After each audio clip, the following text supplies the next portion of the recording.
क्या आपको इंग्लिश के न्यू वर्ड्स को पढ़ने में, इंग्लिश के नए शब्दों को पढ़ने में परेशानी होती है? इंग्लिश सेंटेंसेस पढ़ने में और इंग्लिश बुक रीडिंग में आपको प्रॉब्लम होती है?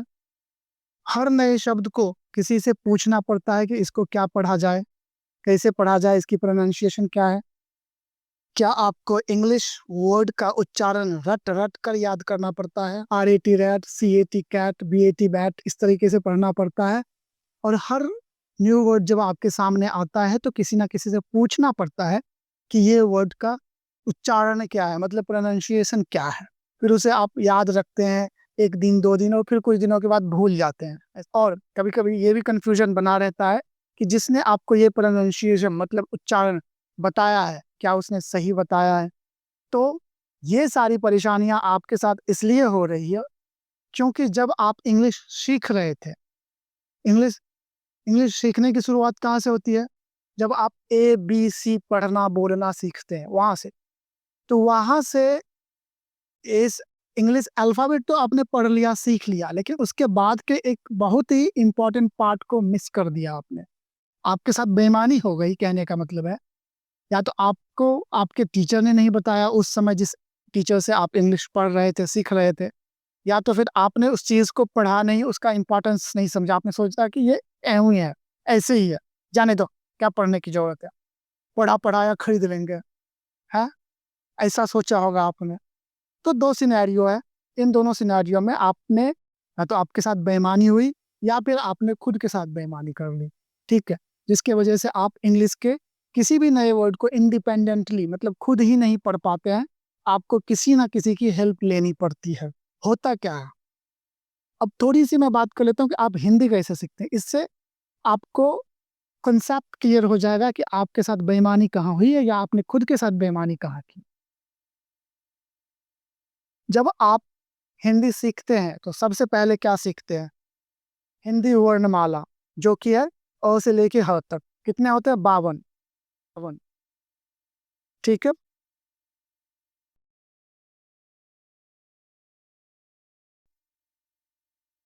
तो आप इसको पढ़ना सीखते हैं, बोलना सीखते हैं, लिखना सीखते हैं और पहचानना सीखते हैं शुरुआत में। ऐसे ही शुरुआत होती है। फिर आपको बता दिया जाता है कि ये स्वर है और ये व्यंजन है। स्वरों की मात्राओं के बारे में जानकारी दी जाती है। आ की मात्रा, ई की मात्रा, बड़ी ई की मात्रा, इसमें भी लोगों को कन्फ्यूज़न है, वो बाद में हम क्लियर करेंगे। इन मात्राओं का जब हमें ज्ञान हो जाता है, तब हम क्या सीखते हैं? 2 वर्णों को जोड़कर शब्द बनाना, जैसे क म कम, त ल तल, प ल पल। फिर उसके बाद उसमें मात्रा लगाना सीख जाते हैं, क आकर मकाम, ठीक है? र दीर्घ ईकार, म आकर, रीमा, रीमा, ठीक है? फिर उसके बाद 3 वर्णों के शब्दों का को पढ़ना सीखते हैं, फिर 4 वर्णों के शब्दों को पढ़ना सीखते हैं, फिर 5 वर्णों के पढ़ना सीखते हैं। यही प्रोसेस है ना? बिल्कुल। फिर कुछ डिफ़िकल्ट वर्ड्स पढ़ाया जाता है। हिंदी रीडिंग की ये बेसिक कॉन्सेप्ट्स जब क्लियर हो जाता है स्टूडेंट को, तो वो किसी भी नए हिंदी शब्द को बड़ी ही आसानी से पढ़ लेते हैं। सच्चाई है ना? जैसे आपने इसको पढ़ लिया, ठीक है? और उसके बाद हर शब्द को रट-रट के याद तो नहीं करना पड़ता है ना हिंदी में? हिंदी में नहीं करना पड़ता है, लेकिन अंग्रेजी में आपको करना पड़ता। हर न्यू वर्ड को उस उसका स्पेलिंग रट-रट के याद करना पड़ता है। तो आज इसी टॉपिक पे हम बात करने जा रहे हैं। आगे आने वाली 2-3 चैप्टर्स ऐसे ही होंगे, जिससे आपका ये कॉन्सेप्ट क्लियर हो जाएगा कि ये परेशानी क्यों है और इसको सॉल्व भी हम कर देंगे, ठीक है?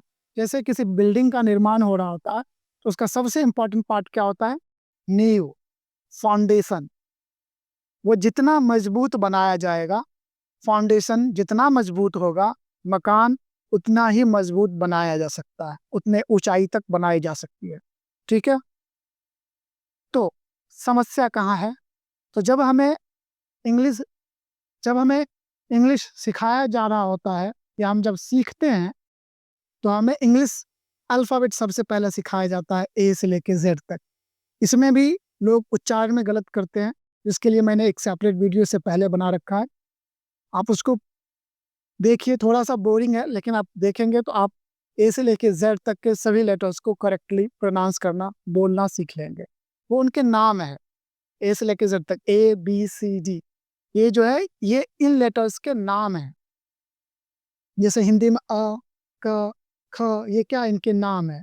लेकिन हिंदी और इंग्लिश में अलग क्या हो जाता है कि हिंदी में जो वर्णों का नाम है अ, क, वो उनके शब्दों में भी एज इट इज वैसा ही बोला जाता है। काम क हमेशा क ही रहेगा, ये इसके उच्चारण बदल नहीं जाएंगे। इंग्लिश में क्या होता है, लेटर्स के उच्चारण बदलते रहते हैं। फॉर एग्जाम्पल सी को ले लीजिए, CAT, कैट। यहाँ क्या है उसका उच्चारण, क। क क्या उच्चारण है इसका, क। और सिटी, CITY, सिटी, यहाँ क्या उच्चारण आ रहा है, इसको स कुछ लोग बोलते हैं, स नहीं होता, स जैसा होता है, ठीक है। उसी तरह से कैट में जब क होता है वो क जैसा होता है, क नहीं होता, क, ठीक है। तो ये बदलते रहते हैं। अब जब ये बदलते रहते हैं तो हमें सीखना होता है कि इसने अपना रंग रूप कब बदलना है, कब बदल दिया, कब बदलेगा। अब ये अपना रंग रूप क्यों बदलता है ये बताता हूँ।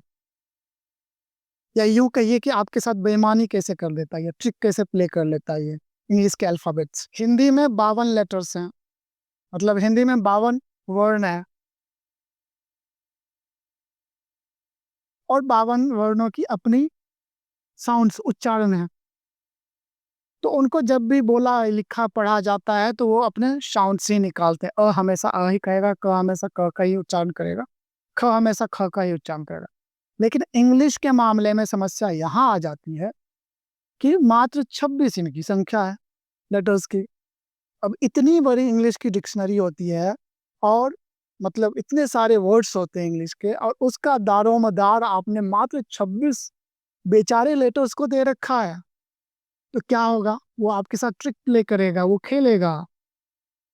तो आपको आना चाहिए जान पहचानने के लिए कि अब ये मेरे साथ बदमाशी करने वाला, जैसा कोई शैतान बच्चा है उसके बारे में आप पहले से जानते हैं, तो आपको पता है कि ये सिनेरियो आया तो अब ये बदमाशी करेगा, देख देख देखिए अब ये बदमाशी करेगा, ऐसा होता है ना। सेम सिचुएशन इनके साथ है, आपको सीखना पड़ेगा कि कब ये बदमाशी करेगा आपके साथ, ठीक है। तो ये सारी समस्याएं होती है। तो इंग्लिश अल्फ़ाबेट, इंग्लिश हमें कैसे सिखाया जाता है हम वहाँ बात कर रहे थे। इंग्लिश हमें ऐसे सिखाया जाता है, पहले हमें बोलना सिखाया जाता है, बेटा बोल ABCD, दैट्स ओके, ठीक है, हम बोलते हैं, सीखते हैं, पढ़ भी लेते हैं। फिर हमें लिखना सिखाया जाता है, ABCD। फिर हमें सिखाया जाता है उसको पहचानने के लिए, वहाँ तक भी ठीक है। और हिंदी में होती है मात्रा, आ की मात्रा, ई की मात्रा, बड़ी ई की मात्रा, और इंग्लिश में तो होती नहीं है, आप सबको पता होगा। इस तरह की मात्राएं सिखाई जाती है, हालांकि ये सिर्फ हिंदी नाम लिखने तक ही काम आता है, ठीक है। तो घुमा फिरा के ये कहना चाह रहा हूँ कि इंग्लिश में मात्राएं नहीं होती है। अब सोचिए 26 लेटर मात्र, और इनमें मात्राएं भी नहीं होती है। बेईमानी आपने इंग्लिश के साथ किया ना, है, तो वो आपके साथ बेईमानी नहीं करेगा। एक तो 26 लेटर ही है, उसमें मात्राएं गायब कर दिया आपने। एक तो लेटर के मामले में गरीब है बेचारा, और उसमें मात्राएं भी गायब कर दिया। कहाँ हिंदी के 52 लेटर्स, इंग्लिश के 26 लेटर्स, और मात्राएं भी नहीं। और इंग्लिश हालांकि मुझे लगता है, मैं गलत भी हो सकता हूँ, कि थोड़ी सी गरीब लैंग्वेज है। किस वे में वो मैं बताता हूँ आपको। चाची को भी आंटी, मानी को भी आंटी, ननद को भी सिस्टर इन लॉ, शाली को भी सिस्टर इन लॉ, चाचा को भी अंकल, मामा को भी अंकल, है ना गरीब लैंग्वेज। ये मजाक था, ठीक है। लेकिन है तो थोड़ा सा फर्क तो पड़ता है। तो हमें क्या सिखाया जाता है? इंग्लिश लेटर्स को पहचानना, और उसके बाद सीधा सिखाया जाता है दो लेटर्स को पढ़ना। पहले तो सिखाया जाता है A for apple, B for ball, C for cat, D for dog, है ना? ऐसा ही है ना? फिर हमें दो लेटर्स के शब्दों को सिखाया जाता है, वर्ड्स को पढ़ने के लिए सिखाया जाता है, जैसे AT एट, GO गो, और भी। फिर थ्री लेटर्स को सिखाया जाता है। इंग्लिश में भी एक पतली सी बुक मिलती है, गुड इंग्लिश नाम से हम लोगों के समय मिलता था, अब क्या मिलता है नहीं मिलता है। उसमें भी ऐसे ही इंग्लिश अल्फ़ाबेट के बारे में जानकारी दी जाती है, बाकी सारी इन्फॉर्मेशन दी जाती है। ऐसे ही दो लेटर्स के वर्ड को पढ़ने के लिए सिखाया जाता है, three letters, four letters, so on. तो आपने जब उस बुक को पढ़ लिया, तो उसके बाद जब आपके पास न्यू बुक आ जाती है, आप अगले क्लास में चले जाते हैं, न्यू बुक आ जाती है, तो फिर जो शब्द आपने पहले से पढ़ा हुआ है इंग्लिश का, उसे तो आप उस बुक में अगर वो मिलता है तो आप उसे पढ़ लेते हैं। लेकिन जब कोई न्यू वर्ड आता है तो आप उसे नहीं पढ़ पाते हैं। क्यों? क्योंकि आपके टीचर ने या आपने एक इम्पॉर्टेंट पार्ट स्किप कर दिया है। जैसे इंग्लिश में, जैसे हिंदी में मात्राओं जैसे हिंदी में मात्राओं का प्रयोग करना सिखाया जाता है, उसी तरीके से इंग्लिश में मात्राएं तो नहीं होती हैं, लेकिन सेम कॉन्सेप्ट का होता है फोनिक्स और ब्लेंडिंग। फोनिक्स क्या होता है? इंग्लिश लेटर्स जो ए से लेके जेड तक हम पढ़ते हैं, वो उनका नाम है, ए, बी, सी। लेकिन फोनिक्स जो है, उनके साउंड्स होते हैं। तो जब हम किसी शब्द को पढ़ते हैं तो उसमें लिखे हुए लेटर के साउंड से उसे पढ़ना पड़ता है। ठीक है? तो हमें इन साउंड्स के बारे में कहाँ से जानकारी मिलती है? फोनिक्स के माध्यम से।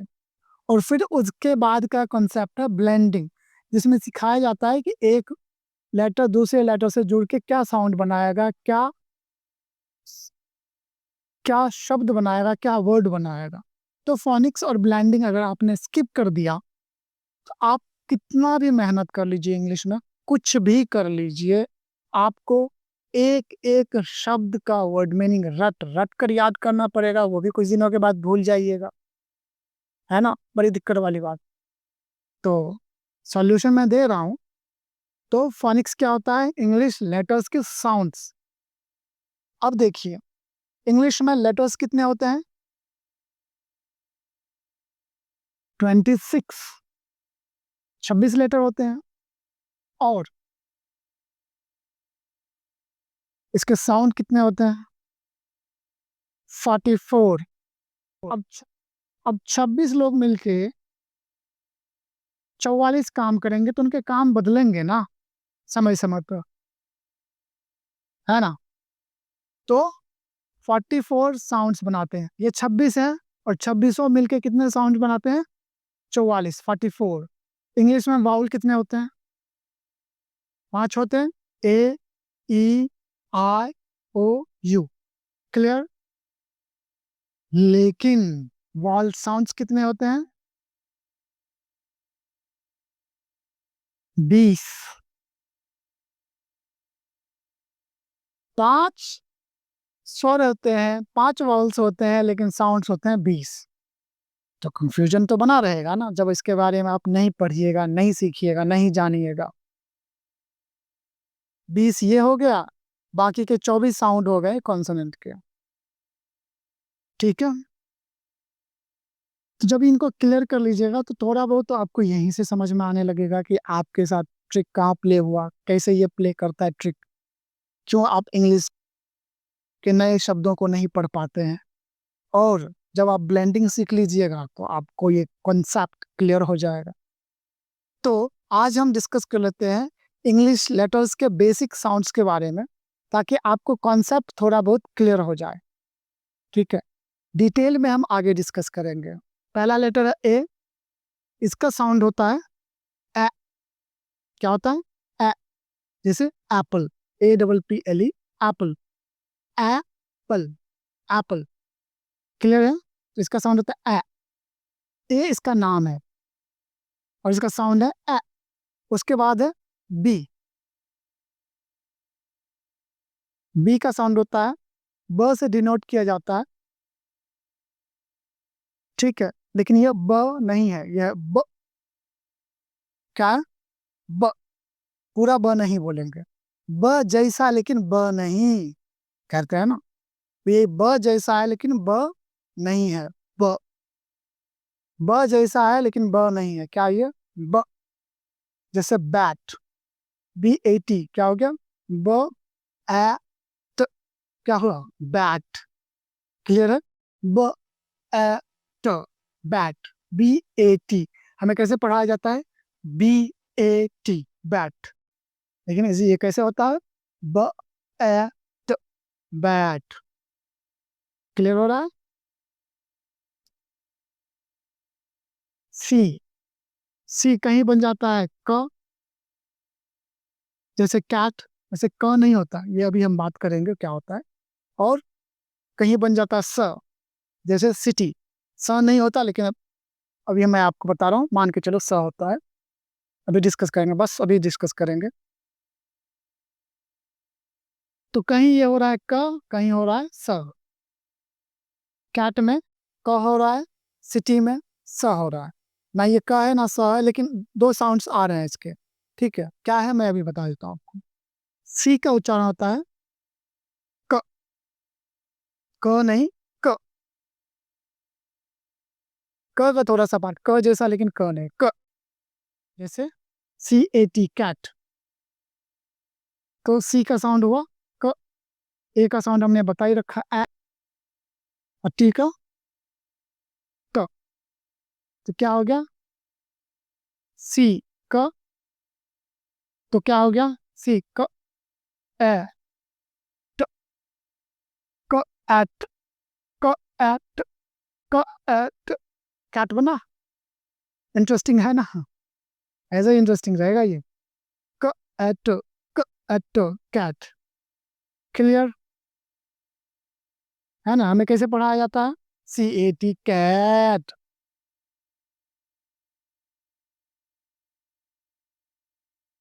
ठीक है। और दूसरा इसका एग्जाम्पल है सिटी, जहाँ ये हो जाता है नहीं, सिर्फ ऐसे बोलेंगे सिटी। उसको भी जाने देते हैं, बाद में बात करेंगे। तो सी का उच्चारण क्या होता है? क। हालांकि इसका जो न्यूट्रल साउंड होता है वो अलग होता है, इसके बारे में हम बात नहीं करेंगे, थोड़ा सा डिफिकल्ट होता है और समझना मुश्किल हो जाएगा। हम अभी इंडियन एक्सेंट की बात कर रहे हैं। हमारे मोस्टली जो सीखने वाले हैं वो इंडियन एक्सेंट में बात करते हैं, तो हम इसलिए इंडियन एक्सेंट में बात कर रहे हैं, सिखा रहे हैं। मैं बता देता हूँ, इसका उच्चारण होता है ख। कुछ लोगों का आपने सुना होगा बोलते हैं खैट, खैट। ठीक है, तो उसके बारे में बाद में डिस्कस करेंगे। अब पढ़ लेते हैं डी के साउंड के बारे में। तो डी का साउंड होता है ड, ड जैसा, लेकिन ड नहीं, ड। सिर्फ ऐसे बोलेंगे ड। एग्जाम्पल ले लेते हैं, DOG, डॉग, DOG, डॉग। मैं ऐसे सिखाया जाता है पढ़ने के लिए। अब साउंड में कैसे पढ़ेंगे? फोनिक्स में, DOG, डॉग।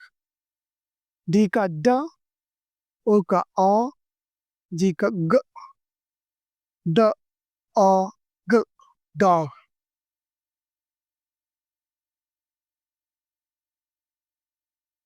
डी पढ़ लिया हमने। अब ई, ई, ई का साउंड होता है ए, छोटा सा ए, ए। जैसे एग, EGG। तो ई का ए, जी का, डबल जी का ग, एग। ई का ए, जी का ग, egg, egg, egg, egg, egg. यहाँ तक क्लियर है? बाकी के बेसिक साउंड्स के बारे में हम आगे आने वाले लेसन्स में बात करेंगे। फिर 44 साउंड्स के बारे में डीपली बात करेंगे, इसको प्रैक्टिस कराएंगे, सिखाएंगे, फिर ब्लेंडिंग सिखाएंगे। आप हमारे साथ बने रहिए। हम लोग काम कर रहे हैं, हमारा टारगेट है 25,000 स्टूडेंट्स को 3 इयर्स का फ्री ट्रेनिंग देने का और जॉब प्लेसमेंट कराने का, जिसके लिए हमें आप लोगों की सपोर्ट चाहिए। आप इस वीडियो को लाइक कीजिए, सब्सक्राइब कीजिए। हमारे हम आपको आने वाले वीडियोस में इंफॉर्मेशन देंगे कि आप इस बेनिफिट को कैसे ले सकते हैं। ठीक है। First 25,000 student will get this opportunity free. पहले 25,000 स्टूडेंट्स इस अपॉर्चुनिटी को फ्री में ग्रैब करेगा। उनको फ्री में ये सुविधा मिलेगी कि वो हमारे 3 साल के फ्री ट्रेनिंग को एक्सेस कर सकते हैं और ट्रेनिंग के बाद उन्हें जॉब प्लेसमेंट दिया जाएगा। 25,000 के लिए अश्योर्ड है। उसके बाद के जो स्टूडेंट होंगे उनको तो हम ट्रेनिंग देंगे, लेकिन फ्री नहीं होगा, चार्जेस होंगे और जॉब प्लेसमेंट की कोई गारंटी नहीं होगी। तो सब्सक्राइब कीजिए, अपने फ्रेंड्स को बताइए। हमें हर एक गांव से, यूपी, बिहार और झारखंड के हर एक गांव से एक एक एफिलिएट स्टूडेंट चाहिए।